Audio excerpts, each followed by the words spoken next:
Hello மக்களே, இன்னைக்கு காலையிலே என்ன டிஃபன் பார்த்துடலாமா?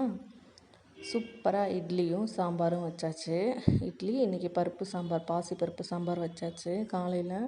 ஏன்னா என் பையனுக்கு சாம்பார் தான் ரொம்ப பிடிக்கும். ஸோ அதனால் காலையிலே கொஞ்சம் வெஜிடபிள்ஸ்லாம் போட்டு சாம்பார் வச்சா நல்லா சாப்பிடுவான். சாப்பிட்டு முடித்த கையோடு அவனை தூங்க வச்சுட்டு மேலே துணி எடுக்க போகலான்னு போனேன். ஏன்னா மழை வர மாதிரி இருக்குது. வேகமாக துணி எடுத்துகிட்டு துணி எடுக்கிற கேப்லேயே கிச்சனில் எல்லா வேலையும் முடிச்சாச்சு. ஏன்னா கிச்சனில் சாதத்தில் ஒலை வச்சு அரிசி போட்டுட்டு வந்தேன். அது ஒரு பக்கம் வெந்துகிட்டே இருக்கட்டும், மேலே போய் துணி எடுத்துகிட்டு வந்துட்டு இதையும் பார்த்தாச்சு. இன்றைக்கி ஒன்றும் ரொம்ப ஸ்பெஷல்லாம் இல்லை. நேற்று வச்சு அதே மாங்காய் முருங்கைக்காய் சாம்பார். என் பையனுக்கு சுட தண்ணி வச்சுருக்கேன். என் குட்டி பையனுக்கு மட்டும் ஸ்பெஷலாக பருப்பு வச்சுருக்கேன். பருப்பு, அதே பழைய ரசம், தயிர். இதான் இன்றைக்கி எங்கள் வீட்டு ஸ்பெஷல். உங்கள் வீட்டில் என்னென்னு மறக்காமல் கமெண்ட் பாக்ஸில் கமெண்ட் பண்ணுங்கள்.